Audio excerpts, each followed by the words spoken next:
জাতিসংঘ প্রস্তাবকে উপেক্ষা করে পূর্ব জেরুজালেমে আরও ৬০০ বসতি নির্মাণের পরিকল্পনা ইসরায়েলের।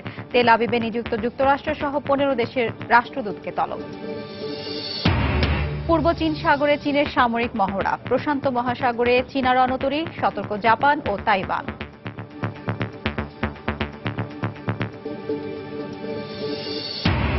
রুশ সামরিক বিমান বিধ্বস্তের সঙ্গে সন্ত্রাসবাদের কোনো যোগসূত্র নেই জানালো মস্কো। মরদেহ উদ্ধারে তল্লাশি অভিযান জোরদার। এবং ফিলিপিন্সের পূর্ব উপকূলে টাইফুন নকটেন এর আঘাতে ৪ জনের মৃত্যু। ধেয়ে যাচ্ছে ম্যানিলার দিকে, সর্বোচ্চ সতর্কতা জারি।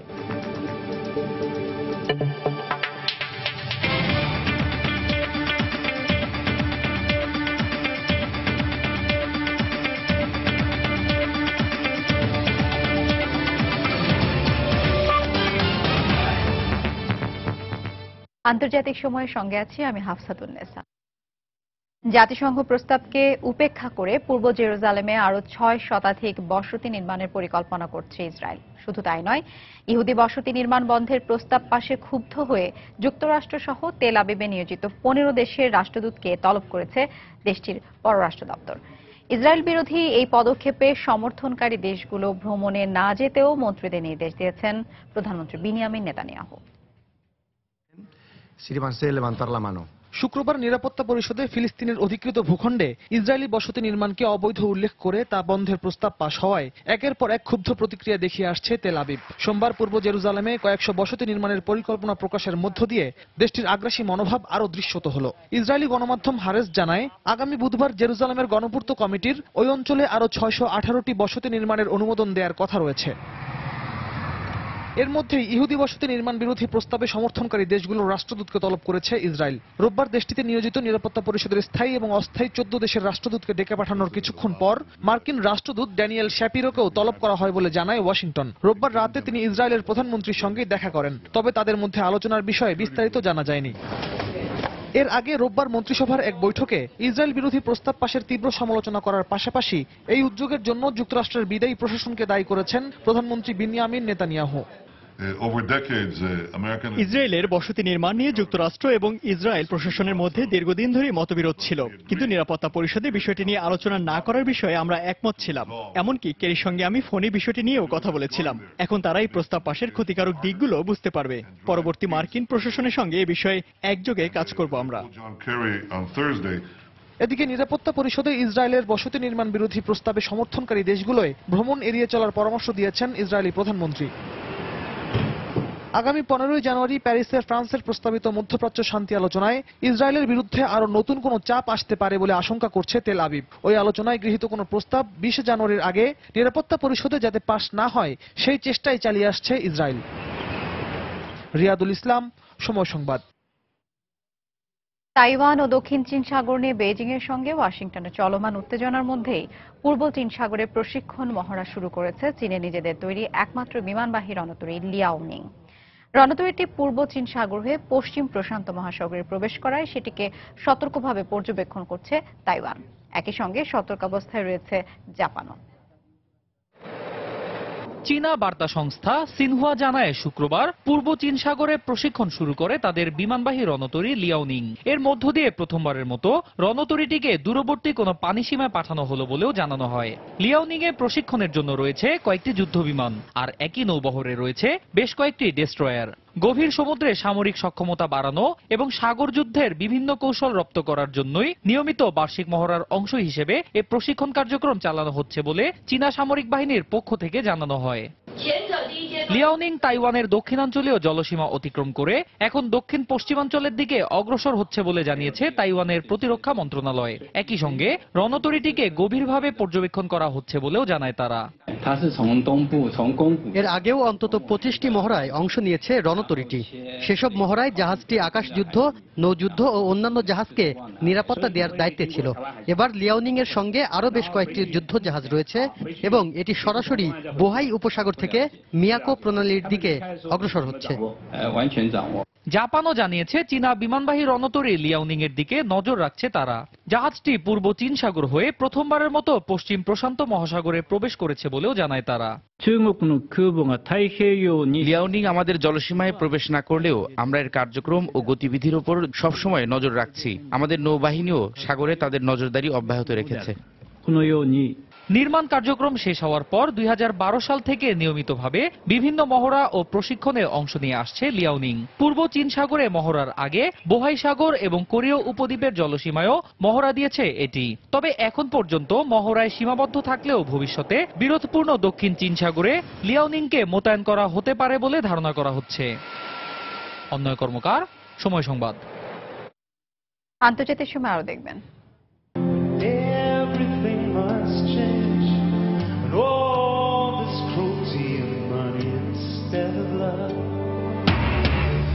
চলে গেলেন কেয়ারলেস হুইসপারের গায়ক প্রখ্যাত ব্রিটিশ সঙ্গীত তারকা জর্জ মাইকেল। ভক্তদের মাঝে শোকের ছায়া। ফিলিপিন্সের পূর্বাঞ্চলে শক্তিশালী টাইফুন নকটেন এর আঘাতে 4 জনের মৃত্যু হয়েছে। পূর্বাঞ্চলে আঘাত হানার পর ঝড়টি ঘন্টায় 130 কিলোমিটার বেগে রাজধানী ম্যানিলার জনবহুল এলাকার দিকে ধেয়ে যাচ্ছে। এই অবস্থায় শহরটিতে সর্বোচ্চ সতর্কতা জারি করেছে কর্তৃপক্ষ। আবহাওয়া বিভাগ জানায়, রোববার রাতে ঘন্টায় 155 কিলোমিটার বেগে আলবাই প্রদেশে আঘাত হানে টাইফুন নকটেন। এতে বেশ কিছু ঘরবাড়ি ও গাছপালা ক্ষতিগ্রস্ত হয়। টাইফুনের প্রভাবে ওই এলাকায় বন্যা ও ভূমিধসের খবর পাওয়া গেছে। এছাড়া গাছ চাপায় 1 জন ও বন্যার পানিতে ডুবে 3 জনের মৃত্যু হয়। এর আগে পরিস্থিতি মোকাবেলায় পূর্ব উপকূল থেকে এর বাসিন্দাদের নিরাপদ স্থানে সরে যেতে নির্দেশ দেওয়া হয়। বন্ধ করে দেওয়া হয় বেশিরভাগ বন্দর।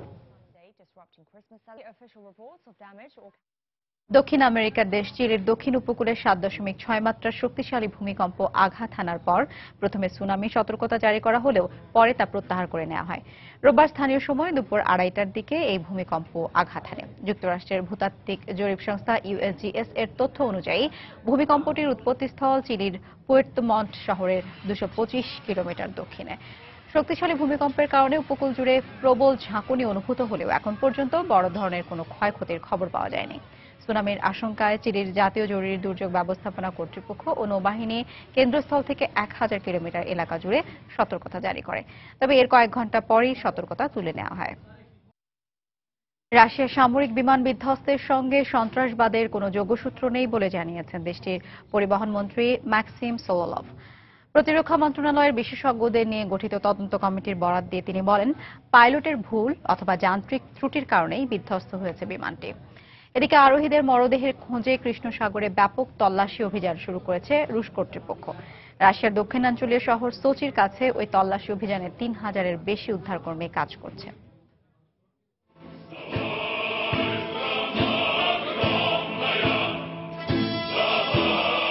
বাদ্যের তালে এভাবে আর গর্জে উঠবে না তাদের কণ্ঠ, সুরের মূর্ছনায় মাতিয়ে রাখবে না মঞ্চ, বুঁদ হয়ে থাকবেন না দর্শক শ্রোতা। মর্মান্তিক বিমান দুর্ঘটনায় জীবনের কাছে হেরে গেলেন এই শিল্পীরা। রাশিয়ার সামরিক বিমান বিধ্বস্ত হওয়ার ঘটনায় কাছের মানুষগুলোর মর্মান্তিক মৃত্যু কিছুতেই মেনে নিতে পারছেন না স্বজনরা, ভুলতে পারছেন না প্রিয় মানুষটির স্মৃতি।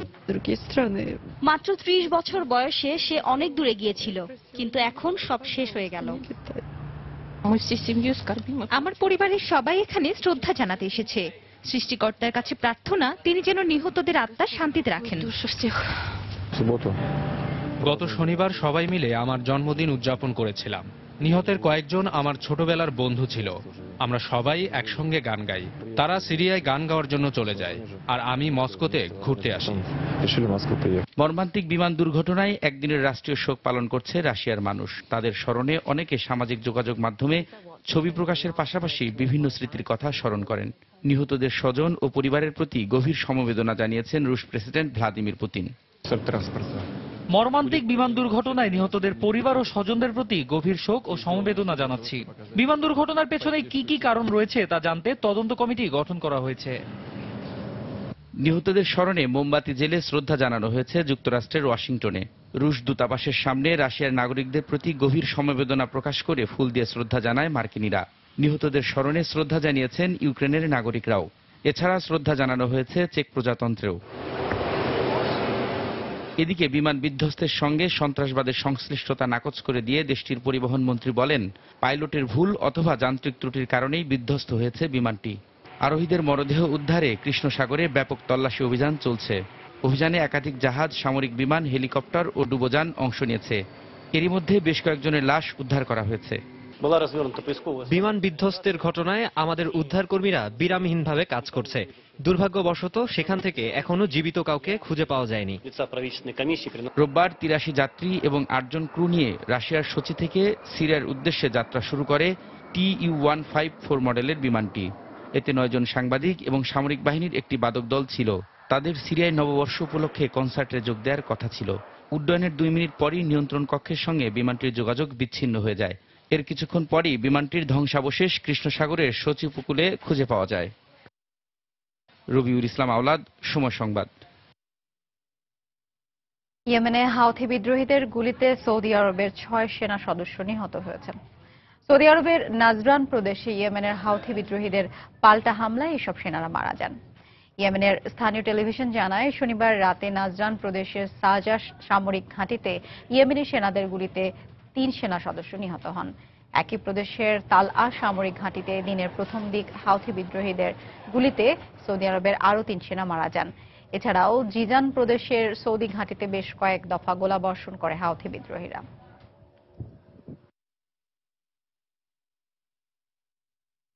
ইরান ও সৌদি আরবের মধ্যকার দীর্ঘদিনের শিয়া সুন্নি দ্বন্দ্ব ইয়েমেন যুদ্ধে আরও স্পষ্ট হয়েছে। দেশ দুটির ছায়া যুদ্ধক্ষেত্রে পরিণত হয়েছে আরব বিশ্বের দরিদ্র দেশ ইয়েমেন। ক্ষমতাচ্যুত প্রেসিডেন্ট আব্দুর রাব্বু মানসুর হাদিকে ক্ষমতায় ফেরাতে 2015 সালের মার্চ থেকে পশ্চিমা ও আঞ্চলিক মিত্রদের সহায়তায় দেশটিতে শিয়া বিরোধী অভিযান চালিয়ে আসছে সৌদি আরব। অন্যদিকে হাউথিরাও ক্ষমতা দখলের প্রশ্নে অনড় থাকায় চলমান সংঘাতে বাড়ছে প্রাণহানি। যুদ্ধবিধ্বস্ত ইয়েমেনের প্রায় সর্বত্রই এখন ধ্বংসযজ্ঞের চিহ্ন। শিয়া সুন্নি ক্ষমতার দ্বন্দ্বে প্রায় 20 মাস ধরে চলা এই সংঘাতে সবচেয়ে বেশি হামলার শিকার হয়েছে উত্তর পশ্চিমাঞ্চলীয় প্রদেশ সাদা। সৌদি সীমান্তবর্তী শিয়া হাউথি অধ্যুষিত এই প্রদেশটিতে অক্ষত কোনো ভবন নেই বললেই চলে।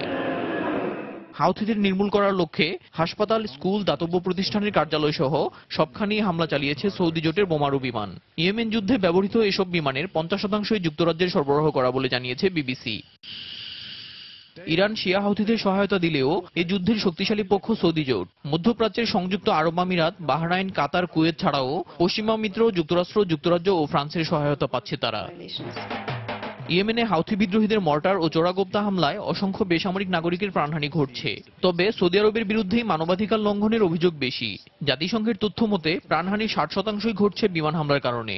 বিষয়টিকে অতিরঞ্জিত উল্লেখ করে সৌদি জোটের মুখপাত্র জানান, সাধারণ মানুষের প্রাণহানি ঠেকাতে সর্বোচ্চ চেষ্টা করা হয়। হাউথি বিদ্রোহীরা সাধারণত বেসামরিক নাগরিকদের মধ্যে মিশে থাকে। তাদের পার্থক্য করা কঠিন, আমাদেরও ভুল হতে পারে। তবে হামলার আগে অবশ্যই সতর্ক করা হয়। ইয়েমেনে শিগগিরই যুদ্ধ বন্ধ হওয়ার সম্ভাবনা নেই। তাই জীবনের স্বাভাবিক নিয়মে ধ্বংসস্তূপ সরিয়ে কোনো কোনো এলাকায় প্রাণ ফেরানোর চেষ্টা চলছে। চালু হয়েছে বেশ কিছু স্কুলের কার্যক্রম। তবে যুদ্ধবিধ্বস্ত ইয়েমেনে 80% মানুষের জরুরি সাহায্য প্রয়োজন জানিয়ে দেশটি দুর্ভিক্ষের দ্বার প্রান্তে রয়েছে বলে সতর্ক করেছে জাতিসংঘ। প্রায় 2.5 লাখ জনগোষ্ঠীর দেশ ইয়েমেনে 2015 সালের 26শে মার্চ সৌদি জোট সামরিক অভিযান শুরুর পর থেকে চলতি বছরের নভেম্বর পর্যন্ত অন্তত 10,000 মানুষের প্রাণহানি ঘটেছে। দেশ ছেড়েছেন 1,40 লাখেরও বেশি মানুষ, আর ঘরবাড়ি হারিয়ে নিঃস্ব হয়েছেন অন্তত 30 লাখ। দেলোয়ার হোসেন, সময় সংবাদ। ইরাকের রাজধানী বাগদাদ সহ এর আশপাশের এলাকায় সিরিজ বোমা হামলায় নিহত হয়েছেন অন্তত 11 জন। এছাড়া আহত হয়েছেন আরও অন্তত 34 জন। রোববার বাগদাদের দক্ষিণ পূর্বাঞ্চল নারাওয়ান এবং দক্ষিণ পশ্চিমাঞ্চল সুয়াইব এলাকায় এসব হামলা চালানো হয় বলে জানায় পুলিশ। এলাকার বাণিজ্যিক কেন্দ্রগুলো হামলার লক্ষ্যবস্তু ছিল বলে ধারণা করা হচ্ছে। হামলার দায় এখন পর্যন্ত কেউ স্বীকার করেনি। এদিকে এবছর ইরাকে বিভিন্ন ধরনের সন্ত্রাসী হামলায় এ পর্যন্ত অন্তত 12,000 মানুষ প্রাণ হারিয়েছেন বলে জানিয়েছে জাতিসংঘ।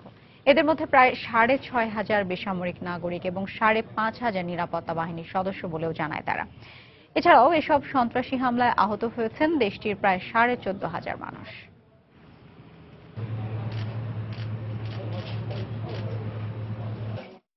আন্তর্জাতিক সময় আরো যা দেখবেন, নিউ ইয়র্কের একটি নাইট ক্লাবে বন্দুকধারীর গুলিতে নিহত 1, শিকাগোয়ে 1 সপ্তাহে গুলিতে 7 জনের মৃত্যু। চলে গেলেন ৮০ দশকে সাড়া জাগানো রোমান্টিক ট্র্যাক কেয়ারলেস হুইসপারের গায়ক প্রখ্যাত ব্রিটিশ পপ তারকা জর্জ মাইকেল। রোববার মাত্র ৫৩ বছর বয়সে ইংল্যান্ডের অক্সফোর্ডশায়ারে নিজ বাড়িতে মৃত্যুবরণ করেন এই কিংবদন্তি শিল্পী।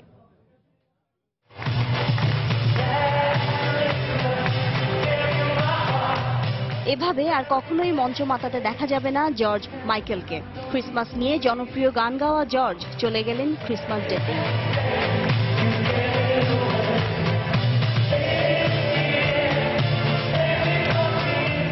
রোববার ইংল্যান্ডের অক্সফোর্ডশায়ারে নিজ বাড়িতে শেষ নিঃশ্বাস ত্যাগ করেন তিনি। জর্জের মুখপাত্রের বরাত দিয়ে আন্তর্জাতিক সংবাদ মাধ্যম এ খবর জানায়। পুলিশ তার মৃত্যুর কারণ সম্পর্কে সন্দেহজনক কিছু খুঁজে পায়নি, তবে হৃদযন্ত্রের ক্রিয়া বন্ধ হয়ে তার মৃত্যু হয়েছে বলে ধারণা করা হচ্ছে।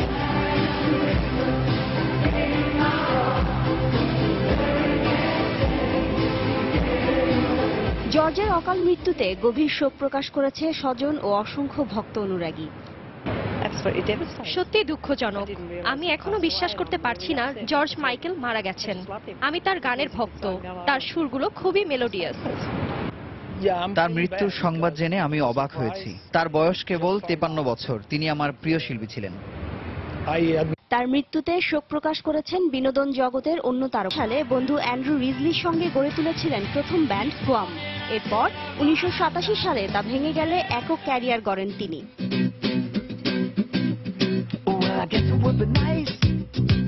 তার প্রথম একক অ্যালবাম ফেইটের 2.5 কোটির বেশি কপি এ পর্যন্ত সারা বিশ্বে বিক্রি হয়েছে। 2010 সাল পর্যন্ত সারা বিশ্বে তার অ্যালবামের 10 কোটি কপি বিক্রি হয়েছে। 30 বছরের সঙ্গীত জীবনে নিউ ইয়র্কের একটি নাইট ক্লাবে বন্দুকধারীর গুলিতে একজন নিহত হয়েছেন, আহত হয়েছেন বেশ কয়েকজন। পুলিশ জানায় রোববার ম্যানশন নাইট ক্লাবের লবি থেকে একজনের গুলিবিদ্ধ মরদেহ উদ্ধার করা হয়। নিহত ব্যক্তি ওই নাইট ক্লাবের মালিক। এই ঘটনায় জড়িত সন্দেহে এক ব্যক্তিকে গ্রেফতার করা হয়েছে, তবে হামলার কারণ ও গ্রেফতারকৃত ব্যক্তির পরিচয় জানায়নি পুলিশ। এদিকে গেল এক সপ্তাহে শিকাগোতে গুলিবিদ্ধ হয়েছেন অন্তত 27 জন। এদের মধ্যে 7 জন নিহত হয়েছেন বলে শিকাগো পুলিশের বরাত দিয়ে এক রিপোর্টে প্রকাশ করেছে নিউ ইয়র্ক টাইমস। আফ্রিকার দেশ কঙ্গোর পূর্বাঞ্চলে গেল এক সপ্তাহে সংঘর্ষে অন্তত 34 জন বেসামরিক নাগরিক নিহত হয়েছেন। সংবাদ মাধ্যম জানায় রোববার নায়াঞ্জেল শহরে স্থানীয় বেসামরিক লোকজনের উপর হামলা চালায় নান্দে মিলিশিয়ারা। এতে প্রায় 13 জন নিহত হয়। এর আগে শনিবার বেনি শহরে এক সন্ত্রাসী হামলায় 21 জন নিহত হয়, আহত হয় 4 জন। 2014 সাল থেকে বেনিতে হামলায় 700-র বেশি বেসামরিক নাগরিক নিহত হয়েছে। সরকারি সব হামলার জন্য জঙ্গি গোষ্ঠী এএফডি-কে দায়ী করলেও সরকারি বাহিনী ও এ হামলা চালিয়ে থাকতে পারে বলে ধারণা করছে অনেকেই।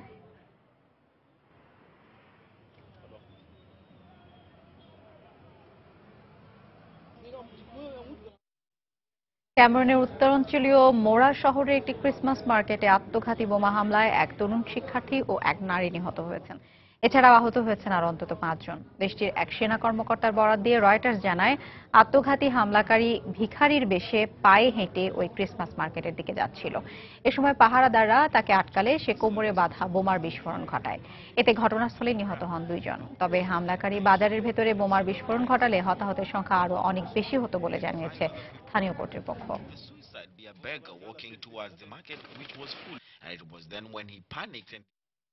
ইসরায়েলের হাইফা নগরীতে একটি তেল শোধনাগারে ভয়াবহ বিস্ফোরণের ঘটনা ঘটেছে।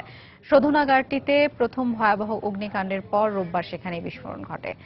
দমকল বাহিনীর বরাত দিয়ে ইসরায়েলি গণমাধ্যম জানায় শোধনাগারটিতে আগুন লাগার সময় সেখানে প্রায় 1000 লিটার পেট্রোল মজুদ ছিল। তবে ঠিক কী কারণে আগুন লেগেছে তা এখনো জানা যায়নি। তবে এই ঘটনায় এখন পর্যন্ত হতাহতের কোনো খবর পাওয়া যায়নি বলে জানিয়েছে পুলিশ। আগুনের ভয়াবহতার কথা বিবেচনা করে ওই এলাকার আশপাশের রাস্তা বন্ধ করে দেওয়া হয়েছে। এছাড়াও পরিবেশ দূষণের আশঙ্কায় স্থানীয় লোকজনকে ঘরের ভেতরে থাকার পরামর্শ দিয়েছে স্থানীয় কর্তৃপক্ষ।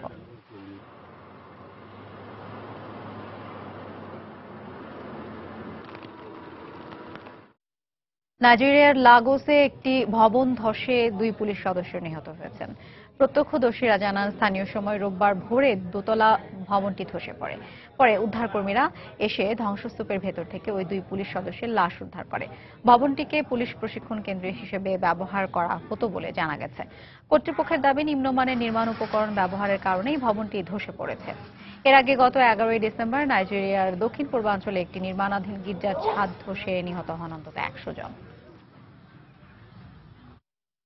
ভারতের কেরালা প্রদেশের একটি মন্দিরে ঢুকতে গিয়ে পদদলিত হয়ে আহত হয়েছেন অন্তত ৩২ জন। এদের মধ্যে বেশ কয়েকজনের অবস্থা আশঙ্কাজনক বলে জানা গেছে। রোববার জনপ্রিয় সাবারিমালা মন্দিরে প্রার্থনা করতে জড়ো হন শত শত পুণ্যার্থী। এ সময় তাদের নিয়ন্ত্রণে প্রবেশ পথে ব্যারিকেড দেয় পুলিশ। দর্শনার্থীরা ব্যারিকেড ভেদ করে সামনের দিকে এগোনোর চেষ্টা করলে হুড়াহুড়িতে পদদলিত হয়ে আহত হন বহু মানুষ। আহতদের স্থানীয় হাসপাতালে ভর্তি করা হয়েছে।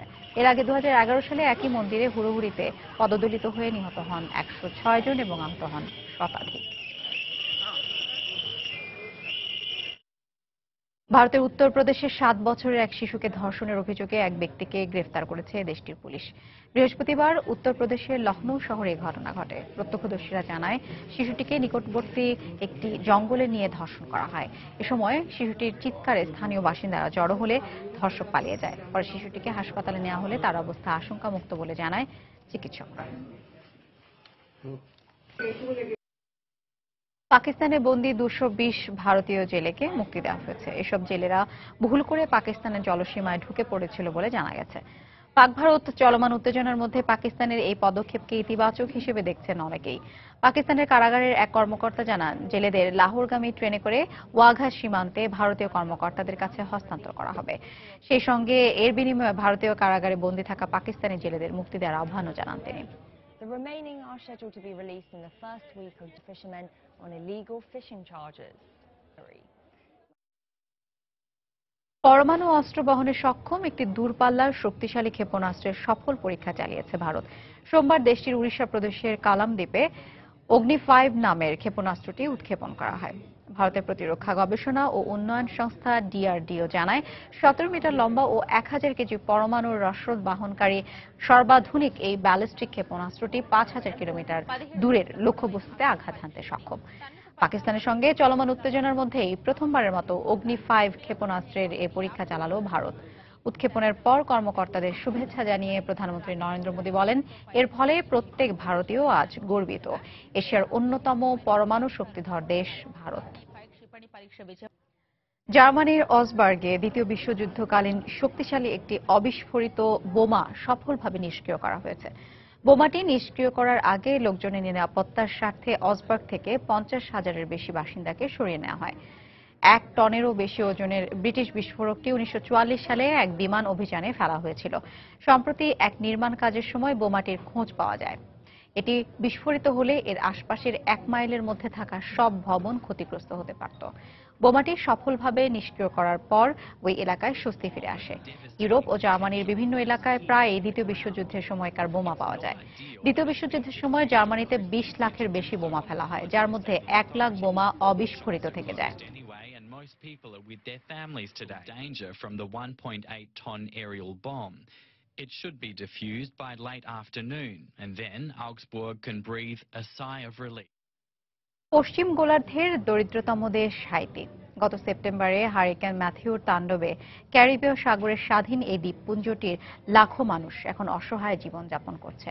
সবচেয়ে খারাপ অবস্থা উপকূলীয় জেরেমি শহরের। এখানকার প্রায় সব স্থাপনার সঙ্গে বিলীন হয়ে গেছে একটি এতিমখানাও। একের পর এক দুর্যোগের মুখে পড়া এই গরিব দেশটির ভবিষ্যৎ নিয়ে শঙ্কা প্রকাশ করেছে বিভিন্ন আন্তর্জাতিক দাতাগোষ্ঠী। গত কয়েকদিন বেশ কঠিন সময় পার করছে হাইতির দক্ষিণাঞ্চলীয় শহর জেরেমির এই শিশুরা। বাবা মা হারা এই শিশুদের একমাত্র ঘরটি হারিকেন ম্যাথিউর আঘাতে লণ্ডভণ্ড হয়ে গেছে। মুখ থুবড়ে পড়েছে এখানকার 130টি শিশুর ভবিষ্যৎ। হারিকেনের কারণে আমাদের ঘরের ছাদ উড়ে গেছে, ভেঙে গেছে জানালা, আমাদের ফেরার কোনো পথ নেই। পরে স্থানীয় গির্জার পাস্তর ড্যানি সেন্ট জার্মি এই শিশুদের পাশের একটি বিশ্ববিদ্যালয় ভবনে আশ্রয় দেন। শহরের ধ্বংসস্তূপ সরাতে স্থানীয় মেয়রকে 2টি ট্রাক দেওয়ার পাশাপাশি হারিকেন পরবর্তী দুর্যোগ কাটিয়ে উঠতে নিজের সবটাই উজাড় করে দেন তিনি। আমি শুধুমাত্র এক রাতের জন্য শিশুদের জন্য এই স্থানটির ব্যবস্থা করেছিলাম, কিন্তু পরিস্থিতি এতটাই খারাপ যে তাদের জন্য বিকল্প আশ্রয়ের ব্যবস্থা না করে এখান থেকে সরতে পারছি না। রাতে ঠান্ডা পড়লেও এখানকার শিশুদের মেঝেতে ঘুমাতে হয়। খাবারের মজুদও দিন দিন কমে আসছে। যা কিছু আছে তার বেশিরভাগই হয়ে পড়েছে খাবার অযোগ্য। এখানকার বেশিরভাগ খাবার হারিকেনের পানির তোড়ে ভিজে গেছে, এগুলো পরিত্যক্ত। যুক্তরাষ্ট্র, ব্রাজিলের মতো ধনী রাষ্ট্র, সেই সঙ্গে জাতিসংঘ, ইউরোপীয় ইউনিয়নের মতো দাতা সংস্থাগুলো এরই মধ্যে জেরেমি সহ হাইতির বিভিন্ন শহরে ত্রাণ সহায়তা পাঠাতে শুরু করেছে। তবে যে পরিমাণ খাবার, পানীয় ও মেডিকেল সামগ্রী আসছে তা চাহিদার তুলনায় যথেষ্ট নয় বলে জানান পাস্তর ড্যানি। দুর্গত মানুষের কাছে ত্রাণ পৌঁছাতে দেরি হচ্ছে বলেও অভিযোগ করেন তিনি। আমাদের আরো ত্রাণ দরকার, সেটাও অনেক দ্রুত সময়ের মধ্যে। এখানে মানুষের না খেয়ে মরার অবস্থা হয়েছে। আমাদের নিজের বলে কিছু নেই, পুরোপুরি আন্তর্জাতিক সহায়তার উপর নির্ভর করছি। এদিকে আন্তর্জাতিক দাতা সংস্থাগুলোর দাবি, প্রয়োজন বুঝেই ত্রাণ সরবরাহ হচ্ছে। তবে হাইতিকে আগের অবস্থায় ফিরিয়ে নিতে, বিশেষত বাস্তুচ্যুত মানুষের পুনর্বাসনে আরো সময় লাগবে বলে জানায় তারা। সঞ্জনা চৌধুরী, সময় সংবাদ। ভারতে জাঁকজমকপূর্ণ আয়োজনে হয়ে গেল গণবিয়ের ব্যতিক্রমী এক অনুষ্ঠান। গুজরাটের সুরাট শহরে এবারের আসরে একসঙ্গে গাঁটছড়া বাঁধেন 236 জন কপোত-কপোতে। 2008 সাল থেকে এই অনুষ্ঠানের আয়োজন করে আসছেন ব্যবসায়ী মাহেশ সাভানি। 10,40,000 মার্কিন ডলার ব্যয় করে তিনি এবারের আয়োজন করেন। কনের সাজসজ্জা ও গয়না সব তিনিই বহন করেন। তার উপস্থিতিতে বিয়ে কাজ সম্পন্ন হয়। তিনি এ পর্যন্ত 600 দরিদ্র পরিবারের মেয়েদের বিয়ে দিয়েছেন। বরাবরের মতো এবছরেও আসরে যোগ দেন বিভিন্ন ধর্মবর্ণের তরুণ তরুণী ও তাদের পরিবারের সদস্যরা। অনুষ্ঠানকে ঘিরে তাদের মাঝে দেখা যায় ব্যাপক উৎসাহ উদ্দীপনা।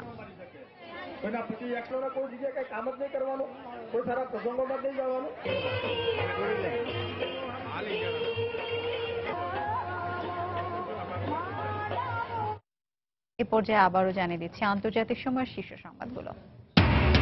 জাতিসংঘ প্রস্তাবকে উপেক্ষা করে পূর্ব জেরুজালেমে আরো 600 বসতি নির্মাণের পরিকল্পনা ইসরায়েলের। তেল আবিবে নিযুক্ত যুক্তরাষ্ট্র সহ 15 দেশের রাষ্ট্রদূতকে তলব। পূর্ব চীন সাগরে চীনের সামরিক মহড়া। প্রশান্ত মহাসাগরে চীনা রণতরী, সতর্ক জাপান ও তাইওয়ান।